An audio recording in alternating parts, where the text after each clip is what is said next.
Have you ever felt like you're in the middle of an emotional storm? That moment when everything seems out of control? What if I told you that there are 7 steps to staying calm and in control, even in the most challenging situations? You're about to discover how ancient Stoic philosophers dealt with adversity, ready to dominate any situation. Stoicism, a philosophy practiced for more than 2,000 years, still offers valuable lessons today for facing life with serenity. Inspired by sages like Marcus Aurelius and Epictetus, let's explore 7 steps that can transform the way you deal with challenges. In this video, you will learn how to apply these ideas to find inner strength and resilience. Shall we go together? Part 1. Recognize your emotions, Epictetus, and self-awareness. There is a peculiar beauty in noticing how our emotions emerge without warning, like unexpected visitors knocking on the door of the mind. Sometimes they arrive silently, like a slight melancholy on a rainy afternoon. Others erupt with fury, like a sudden storm. And yet, the key to serenity is not in expelling them, but in recognizing them. The Stoics knew this. For Epictetus, master of the art of self-awareness, emotions were not enemies, but messengers. He taught us that we should not fear what we feel, but understand that the root of suffering lies in the way we interpret these emotions. Imagine yourself faced with a common situation. Someone makes a comment that hurts your pride. Anger arises. It's a sudden heat that invades the chest, makes your hands shake and your thoughts accelerate. But instead of reacting impulsively, imagine stopping for a moment and noticing that feeling. It's there, pulsing, but it doesn't define who you are. This is the first step, recognizing the emotion without allowing it to control your actions. Epictetus said, "It is not what happens that disturbs us, but the judgment we make about what happens." And how much wisdom there is in these words. However, recognizing an emotion does not mean repressing it or pretending it doesn't exist. It means looking at it curiously, like someone watching a flickering flame in a fireplace. Do you feel the anger? All good, she's there. Maybe it has a legitimate reason for coming up, but by recognizing it, you place it in the light of reason and not under the rule of impulse. Anger dissipates when it no longer finds fuel. There is also a certain relief in realizing that emotions, however intense they may be, are fleeting. They come and go like the tides, and it's up to us to decide whether we let the current carry us or whether we stay steadfast on the shore, watching the ebb and flow. This Stoic perspective gives us freedom. We are not slaves to feelings, we are witnesses of them. The practice of self-awareness, therefore, is not a cold or distant exercise. On the contrary, it is an act of profound humanity. It's the ability to say to yourself, "I'm scared, I'm angry, I'm sad," and by doing so you free yourself from the need to react immediately. There is no urgency, there is no rush. What there is the opportunity to breathe, to observe yourself with compassion, and to choose a different path. Even in extreme situations, this recognition can be a balm. Think of a person who loses something very dear to them. Perhaps a job, a friendship, a love. The pain that arises is sharp, almost physical, but by naming it, by giving it space, it becomes less scary. It's like turning on a light in a dark room. Fear diminishes when the unknown reveals itself. You know what you are feeling, and therefore you can face it. Epictetus invites us to be attentive observers of our own mind, not to be swept away by the first wave of emotion that invades us. And this invitation is an opportunity for growth. It is not an immediate or perfect process. There will be moments when the emotion will be faster, stronger, but each time you recognize it, you are strengthening the muscle of self-awareness, becoming more resilient, more serene. Therefore, recognizing your emotions is an act of courage. It is not weakness to admit that you are sad or angry. It is the purest strength, because by doing so, you regain control of yourself. The storms will continue to come, but you will no longer be just a boat adrift. He will be the captain firmly at the helm, sailing with the serenity of someone who knows that no matter how fierce the wave, it will always pass. Part 2. Distinguish what is under your control. Control versus uncontrollable. There is a simple and yet difficult truth to accept. Much of what happens around us is completely beyond our control. The Stoics, wise observers of life, understood this deeply. Marco Aurelio, in his tireless search for serenity, wrote that we should only focus on what is within our control, our thoughts, choices, and attitudes.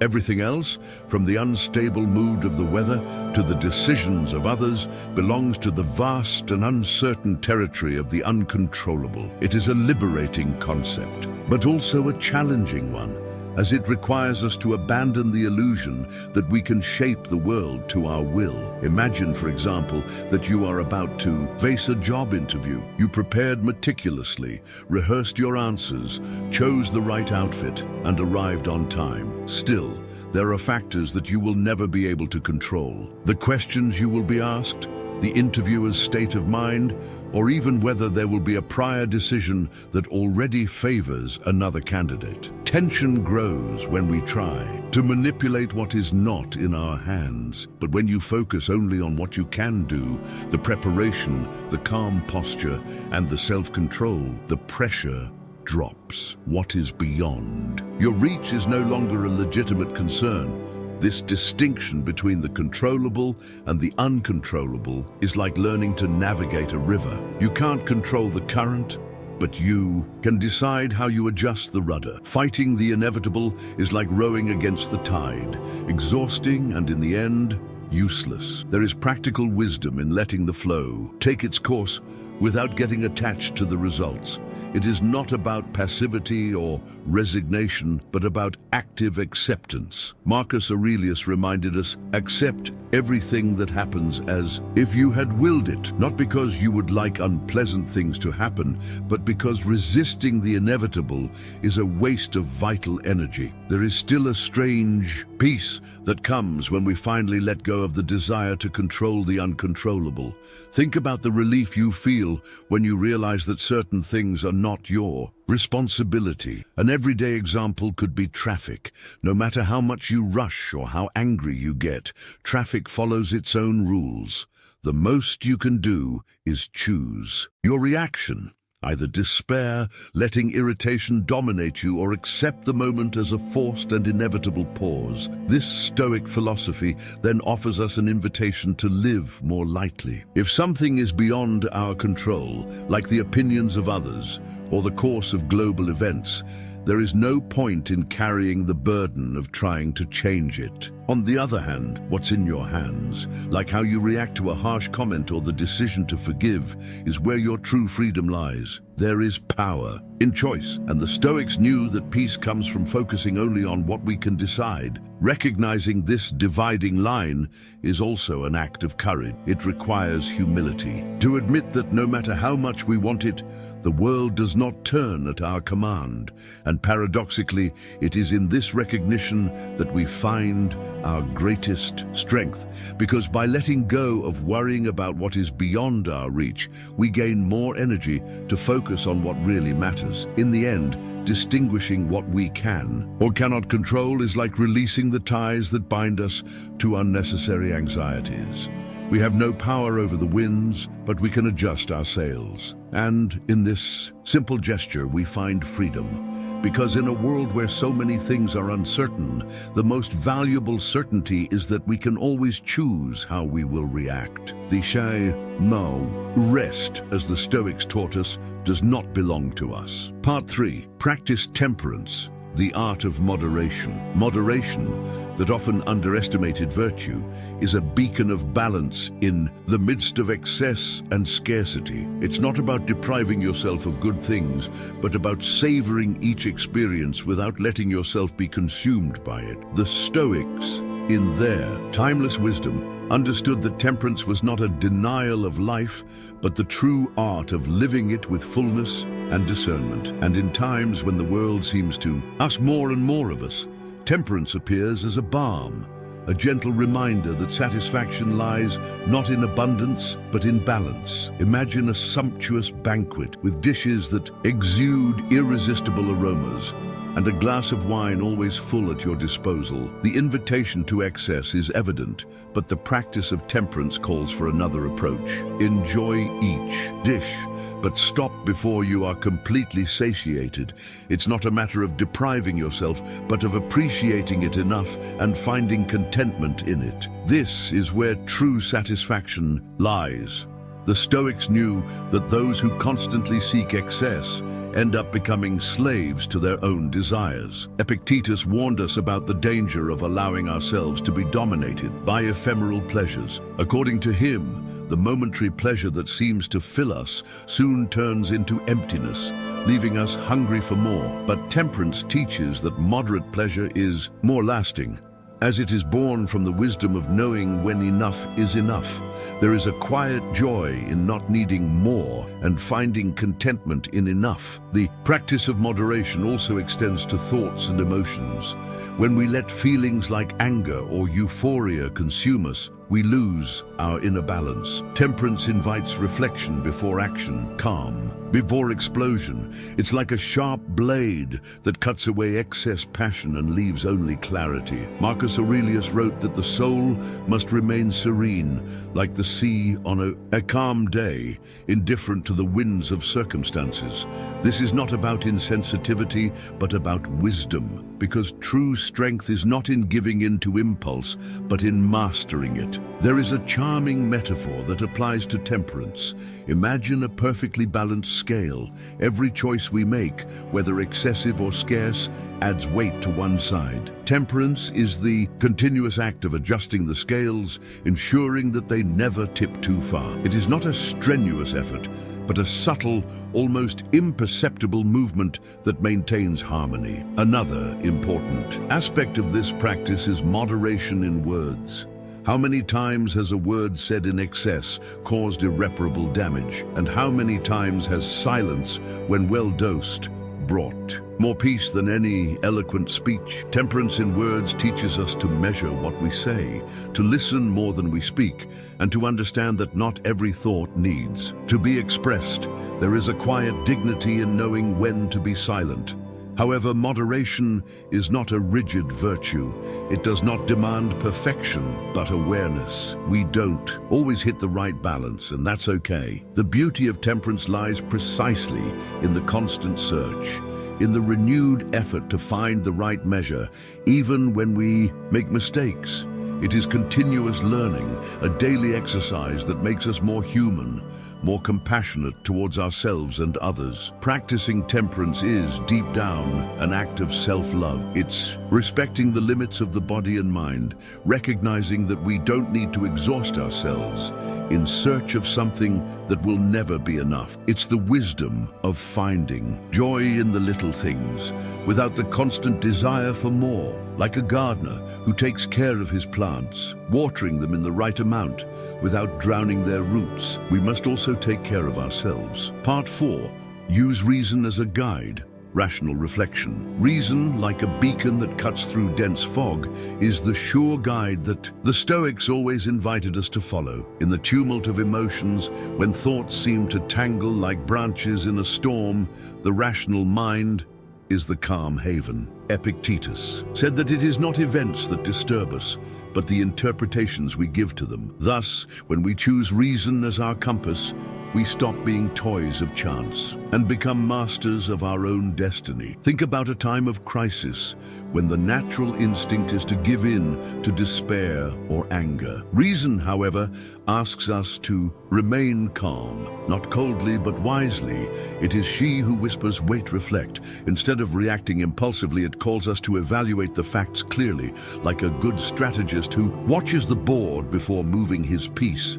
Reason gives us the advantage of acting with discernment rather than being swept away by ephemeral emotions. There is a particular beauty in this process. It's not about suppressing feelings, but about understanding them. Rational reflection teaches us to look inward honestly and ask, what is really going on? What part of this problem is within my control? From these questions comes a clarity that dispels the shadows of confusion. As Marcus Aurelius wrote, we must always distinguish between what is essential and what is mere noise.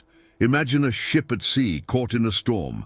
The waves crash against the hull, the wind howls without mercy. The captain, however, does not abandon the helm to despair.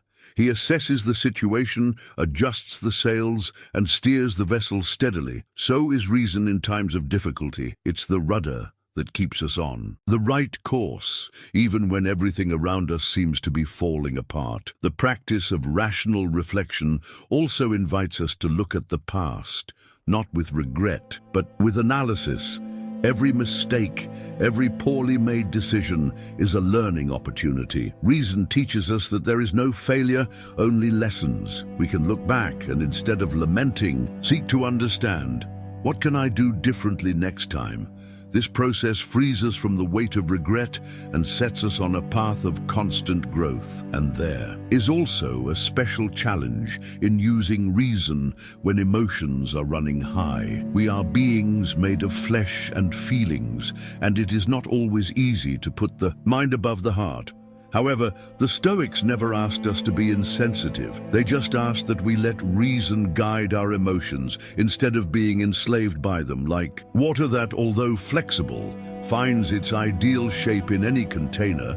So must the mind be, adaptable, but always under the control of reason. Another fascinating aspect of rational reflection is its ability to steer us away from hasty judgments. We are often quick to form opinions, to condemn or praise without knowing all the facts. Reason invites us to wait, to seek more information before deciding. How many conflicts could be avoided if we just listened more and judged less? By practicing the patience of reflection, we learn to be more fair, both to others and to ourselves. Ultimately, reason brings us a peace that nothing else can offer. When we follow their guidance, no matter the end result, we can rest assured that we did the best we could. There is serenity in knowing that we act with integrity, guided by logic and not impulsiveness. And this serenity, in a world full of chaos, is perhaps the greatest gift we can give ourselves. By choosing reason as our guide, we also choose freedom. The freedom not to be a slave to circumstances, not to let yourself be carried away by fleeting emotions. We choose to live with clarity, with purpose. And in this choice, we find the closest thing to true happiness, a peaceful mind, which navigates through life with wisdom and courage. Part 5. Visualize the worst scenario. Malorum premeditation practice. Imagine yourself faced with a fork in the road. On one side, the path of blind optimism, which denies any possibility of failure.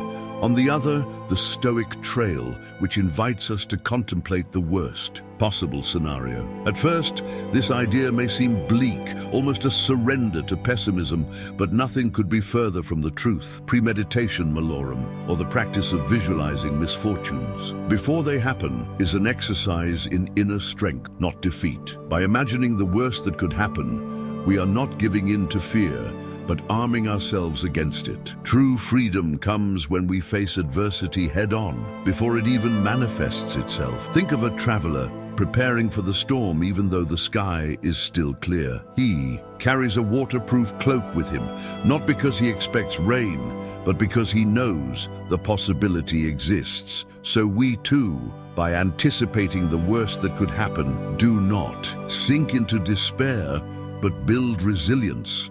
We know the storm may come, but we are ready. By contemplating the worst-case scenario, we create a kind of shield against disappointment. If what we fear does not happen, we are overcome by unexpected relief.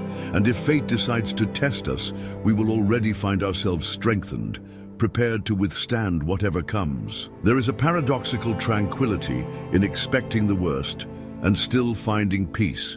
Epictetus reminds us that we do not control events, but we do control how we react to them. Anticipating difficulties gives us power over our response. There is also intrinsic value in recognizing that life is unpredictable. Visualizing the worst-case scenario is not a curse, but a reminder that we are not invincible. It is an exercise in humility that brings us back to the present, allowing us to appreciate moments of calm even more, like a tightrope walker walking a tightrope. We are forced to focus on the now, aware that falling is a possibility but not a certainty. Fear, when faced, loses its power to paralyze us. Consider a simple example, a trader who ponders the possibility of losing everything he has built. He doesn't do this out of pessimism, but to mentally prepare himself. Visualize failure, and in doing so, discover something extraordinary.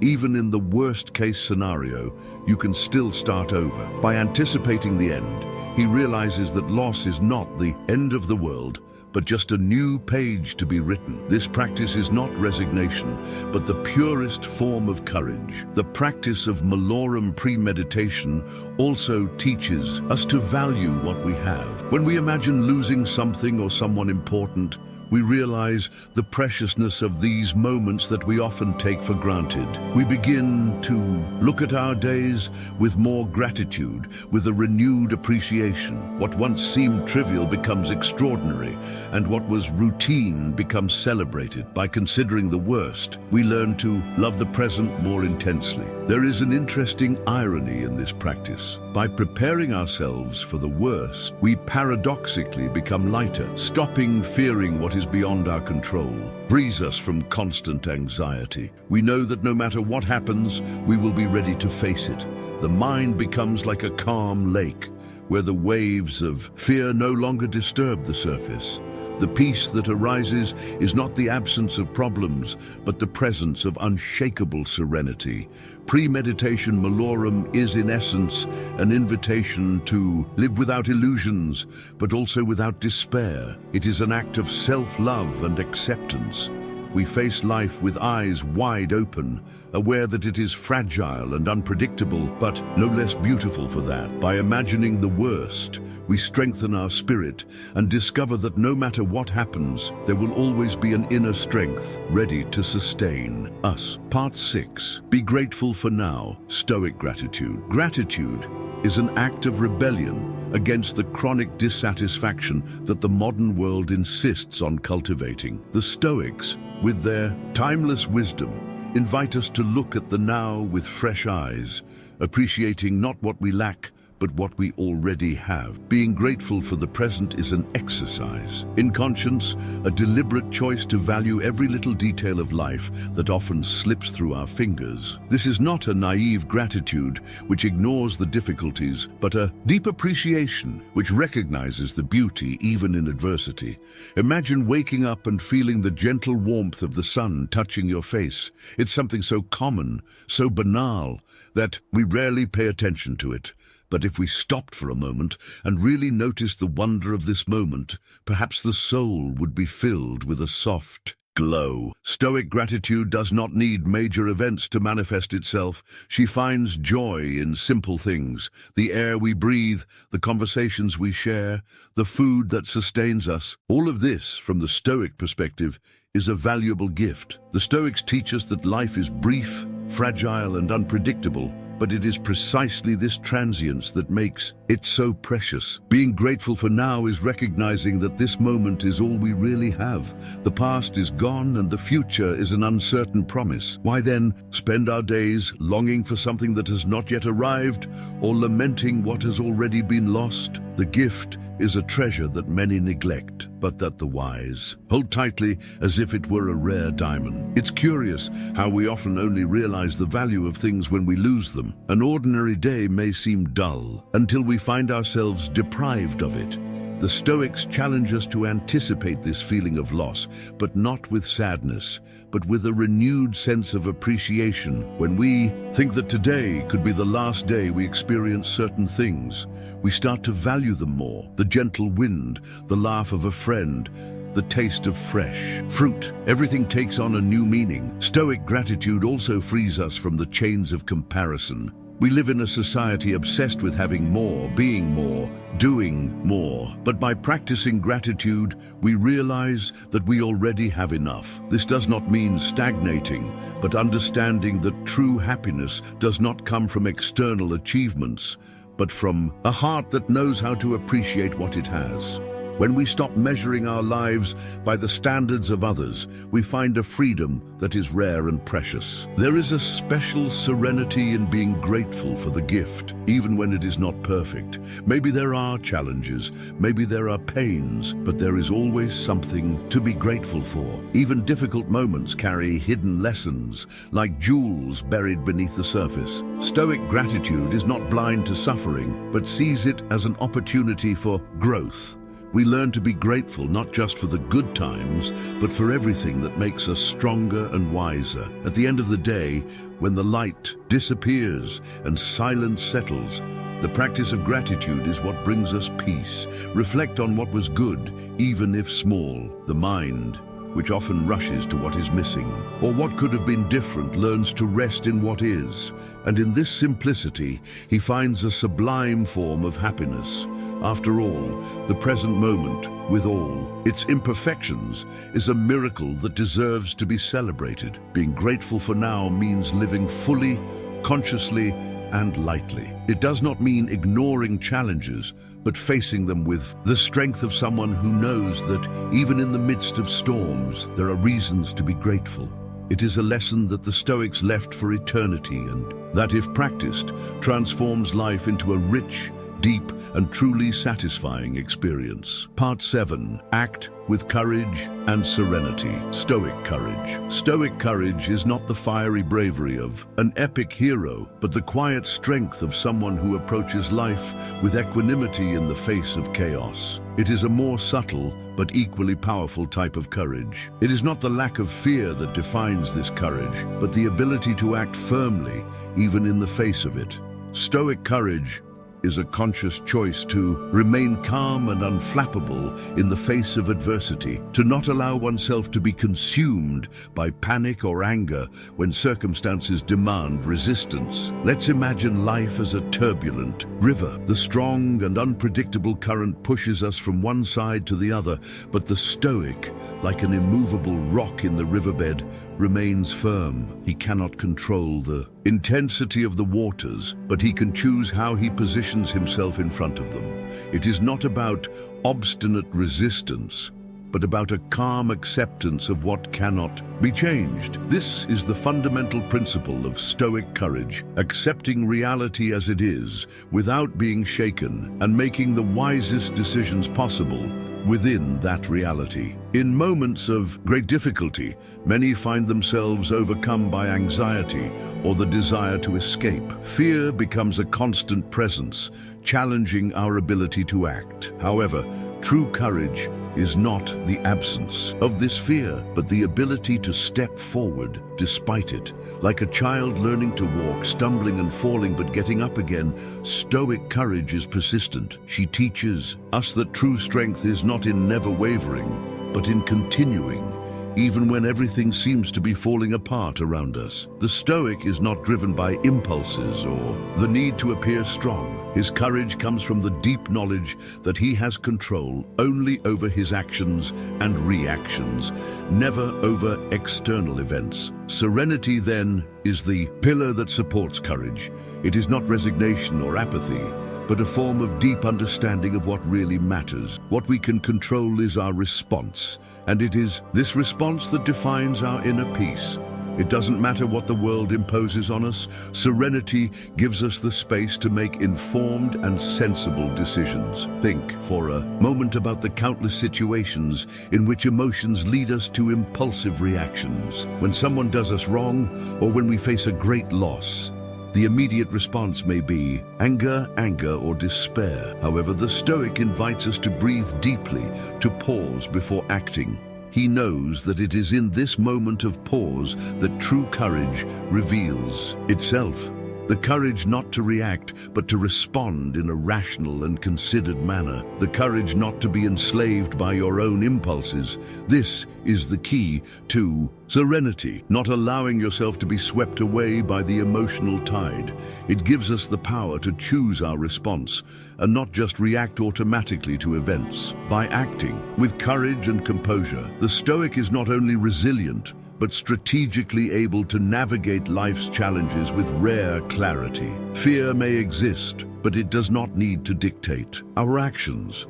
What really matters is the decision to continue the journey with integrity, remaining calm even when the world around you seems to be falling apart. In all situations of adversity, be it the loss of a job, a personal conflict, or a moment of uncertainty, the Stoic acts with the serenity of someone who knows that life is made up of ups and downs. He does not despair over the fall, because he understands that the true essence of life is in the journey, not the destination. This journey, however challenging it may be, is where the true measure of our courage lies. And ultimately, Stoic courage is a way to free ourselves from the chains that society often imposes.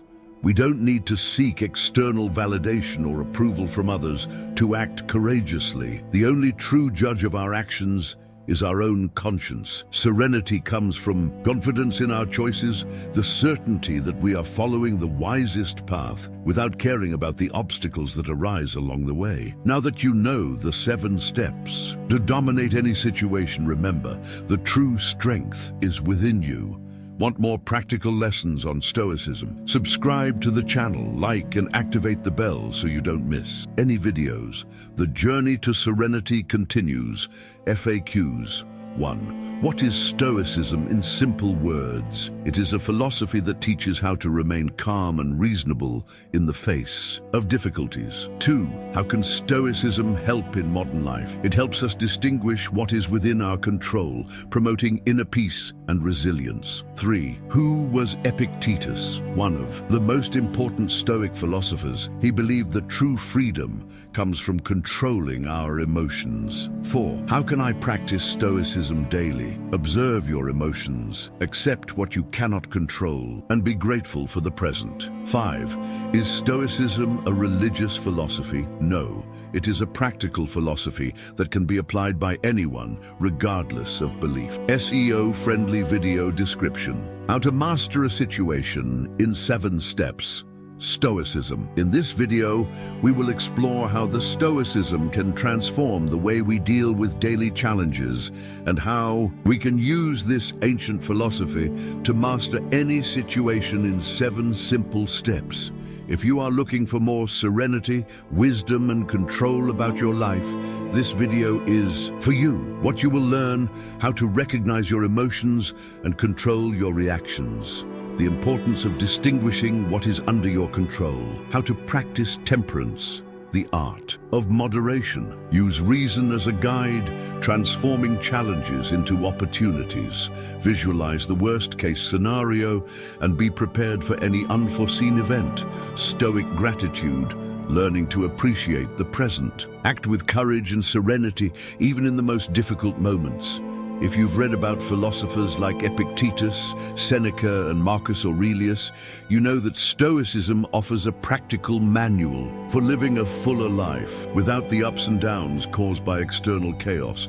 But if you're new to this path, this video will show you how to put these powerful tools into practice right away. This video includes techniques for self-control to improve your mental health, reflections on how to deal with adversity, focusing on resilience and personal development, tips to improve your discipline and cultivate a stoic spirit in the face of any situation, inspiring examples of people who have applied the Stoicism to conquer the true happiness and balance. Optimized tags, uit philosophy, uit Stoicism, uit je wisdom, uit serenity, life lesson, uit personal growth, uit happiness, uit resilience, uit reflection, uit your Stoic philosophy, uit your health, uit Epicteto, a mental, uit your Seneca, uit your personal development, uit your meditation, uit your Stoicism, uit your temperance, uit your Stoicism discipline, uit Marco Aurelio, uit your Stoicism. Don't forget to like, subscribe, and activate the bell to receive more videos like this one about Stoicism,